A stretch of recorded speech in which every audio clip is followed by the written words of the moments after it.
L'un des traits distinctifs de la théorie de l'agence est de mettre en évidence les conséquences au plan financier de comportements de dirigeants non conformes aux intérêts des actionnaires. Le choix d'une politique de dividendes devrait répondre, selon les postulats de la théorie, à un objectif de maximisation de la valeur actionnariale et ne devrait pas être influencé par les préférences propres aux dirigeants.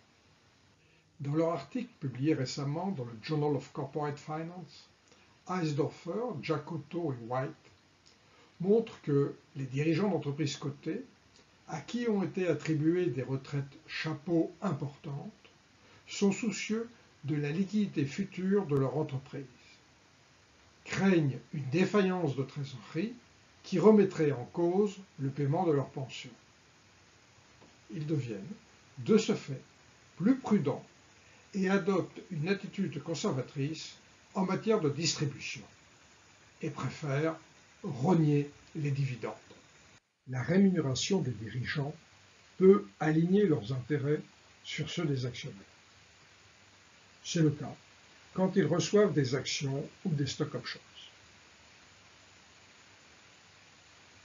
Leurs intérêts peuvent aussi être alignés sur ceux des prêteurs. C'est le cas quand les dirigeants détiennent une créance importante, par exemple sous la forme d'une retraite chapeau à percevoir dans le futur. Dans ce cas, comme tous les créanciers de l'entreprise, ils perçoivent une distribution de dividendes comme contraire à leurs intérêts, puisqu'elle diminue la liquidité de l'entreprise et augmente le risque d'insolvabilité. D'où l'hypothèse H1. Les dirigeants savent bien que le paiement d'un dividende est un engagement sur le long terme et ils répugnent à diminuer les coupons. Aussi, s'ils doivent distribuer du cash en excès, ils préfèrent le rachat d'actions qui ne les engage pas sur la durée. Ils ménagent ainsi beaucoup mieux la liquidité future et préservent leurs intérêts. D'où l'hypothèse H2. Pour éviter qu'en cas de difficultés financières graves, les dirigeants entrent dans la masse des créanciers et aient beaucoup de difficultés à percevoir leur retraite chapeau auprès de l'entreprise, il est possible de déposer auprès d'un fonds spécialisé, dénommé Rabbit Trust aux États-Unis, les sommes nécessaires à leur service. Dans ce cas, les dirigeants ne risquent plus rien en matière d'illiquidité future. En conséquence, ils sont moins soucieux des effets des dividendes à venir sur la trésorerie. D'où l'hypothèse H3. Il est possible pour les entreprises américaines de proposer à leurs dirigeants principaux des Supplemental Executive Retirement Plans, ou SERP, qui assurent des paiements bien plus élevés que les plans de retraite réglementaires. L'idée de Eisdorfer, Giacotto et White est de vérifier que plus les SERP représentent une part importante de l'intéressement des dirigeants, plus la distribution de dividendes est affectée négativement. Les données proviennent des 700 plus grandes capitalisations américaines à la date du 31 décembre 2009. L'information concernant les plans de pension a été collectée à la main pour la période 2000-2009 à partir des états financiers publiés par les entreprises et mis à disposition par la SEC. 300 d'entre elles offraient à leurs dirigeants des plans de pension. Concernant les autres informations, données boursières et comptables, les auteurs ont eu recours aux bases CISP et Compustat. La disponibilité de ces données a réduit l'échantillon final à 272 firmes sur une période de 10 ans. Pour apprécier l'importance des pensions accordées aux dirigeants, Eisdorfer, Giacotto et White estiment d'abord les droits annuels de chacun, CEO et le plus souvent 4 autres dirigeants importants. Le calcul est réalisé à partir des P dernières rémunérations touchées en cash. Montant des rémunérations est nommé ici grand C. En règle générale, le paramètre petit p vaut 5 dans cette étude. Cette rémunération moyenne sur 5 ans est multipliée par un facteur grand M qui est communiqué au sein des annexes financières et par un nombre grand S qui désigne le nombre d'années de service du dirigeant en question. La valeur actuarielle des paiements attendus est ensuite estimée pour chaque cadre concerné. Elle tient compte de son âge actuel, grand A, de son âge probable de départ à la retraite, grand R, d'une durée de vie maximale pour un homme vivant aux États-Unis, soit 120 ans, d'une probabilité de vie, pi, donnée par les tables de mortalité américaines. Enfin, le taux d'actualisation est ici le taux de rendement actuariel d'une obligation bénéficiant de la note AAA. Enfin, pour caractériser l'importance de la pension dans la rémunération des dirigeants, les auteurs calculent le levier en matière de compensation, soit un ratio valeur présente des pensions sur valeur présente des pensions augmentée de la valeur présente des actions et des stock options détenues par le dirigeant. Le calcul est fait pour le CEO et pour l'ensemble des grands J dirigeants de la firme. Nous avons dit 4 le plus souvent. Une autre mesure est aussi utilisée. Le ratio valeur actuelle des pensions sur total des actifs de la firme. Il s'agit d'une forme d'un ratio d'endettement. L'échantillon contient 8955 observations, 2104 pour les seuls CEO et 6851 pour les autres dirigeants. L'échantillon comprend des entreprises de taille assez voisine de celles figurant à l'indice Standard & Poor's 500.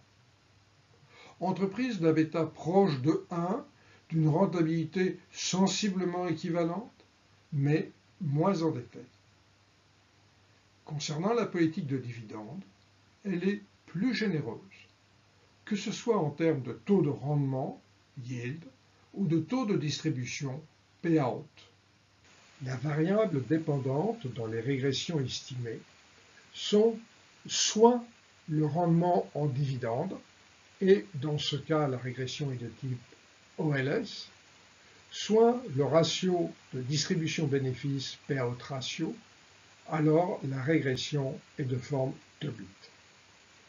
La variable explicative est le levier de la pension dans la compensation. Une autre mesure, dite de dette, où la valeur de la pension est divisée par le total d'actifs, a aussi été utilisée, mais n'est pas commentée ici. Un vecteur de variables de contrôle est introduit dans ces régressions.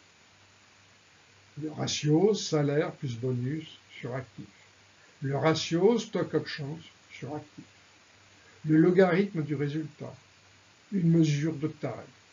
Le ratio book to market. Le ratio dette sur equities. Les ratios investissement sur actifs et cash flow d'exploitation sur actifs. Le bêta. Le montant du dividende. Et enfin, une mesure de la rentabilité boursière passée du titre. Quelle que soit la mesure de la politique de dividende, l'effet de l'importance relative des droits de pension à venir sur la distribution est significativement négatif, comme le prédit l'hypothèse 1. Les auteurs fournissent des résultats supplémentaires.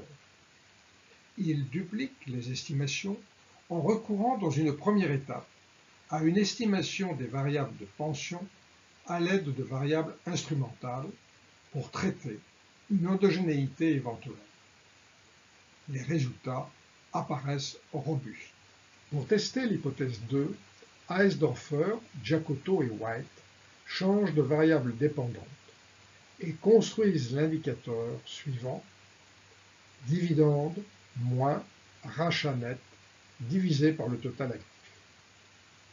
Les régressions effectuées mettent en évidence un effet négatif et significatif des pensions. Ceci suggère que si des dirigeants disposant de droits de pension élevés doivent distribuer du cash, ils préfèrent le faire en recourant au rachat d'actions. Selon l'hypothèse 3, l'effet négatif des pensions à verser sur la distribution de dividendes devrait s'observer principalement chez les firmes où les engagements de pension ne sont pas garantis par un Rabbit Trust. Eisdorfer, Giacotto et White répliquent leur test en partageant l'échantillon en deux. L'un contenant les firmes ayant eu recours à un Rabbit Trust, c'est-à-dire pension pour l'avenir déjà financé, et les autres. Les résultats obtenus montrent, avec comme mesure de la politique de dividende le ratio de distribution payout, que l'effet n'est observable que pour les seconds. Avec comme mesure de la politique de dividende le taux de rendement ou yield, l'effet apparaît atténué mais subsiste. L'hypothèse est donc partiellement vérifiée concernant cette troisième et dernière hypothèse. La dernière question abordée par les auteurs est la suivante. L'entreprise distribue moins et conserve plus de cash. En fait-elle un bon ou un mauvais usage? Y a-t-il en la matière un coût d'agence? Pour répondre à cette question, les auteurs régressent une mesure de rentabilité, ROA, ROE ou encore ROI, calculée sur les 3 années qui suivent la distribution de dividendes. Ils régressent donc cette mesure de rentabilité sur des variables de dividendes, de pension et leur interaction. De plus, des variables de contrôle, en fait les mêmes que précédemment, sont aussi introduites dans le modèle. Les coefficients estimés, bêta 3, associés avec les variables d'interaction, sont tous positifs et significatifs. Aussi, quand le dividende est moins élevé, dans le cas où les fonds de retraite chapeau sont importants, l'effet sur la performance à venir est beaucoup plus pénalisant. Ce résultat suggère que la moindre distribution ne libère pas des fonds qui iraient financer des opportunités particulièrement rentables. Ce résultat est plutôt conforme aux prédictions de la théorie de l'agence. Eisdorfer, Giacotto et White tirent 3 conclusions principales de leur étude. La première, lorsque les dirigeants disposent de retraites chapeau élevées, ils sont soucieux de la solvabilité future de l'entreprise, car ils en deviennent, de fait, des créanciers. Aussi, n'hésitent-ils pas à modérer la politique de dividendes pour réduire les sorties de cash actuelles et futures, vu la difficulté à diminuer les coupons par la suite, en cas de difficulté. Deuxièmement, s'ils sont contraints à distribuer du cash pour ne pas continuer à le détenir de manière oisive et attirer de ce fait les prédateurs, alors ils préfèrent avoir recours au rachat d'actions qui les implique moins pour le futur. Enfin, et troisième conclusion, les choix en matière de rétention de bénéfices ou de distribution de dividendes peuvent conduire à un déclin de la rentabilité future, quand ils sont dictés par des considérations liées au fonds de pension. Dans ces cas, les fonds conservés ne trouvent pas d'opportunités d'investissement intéressantes à financer.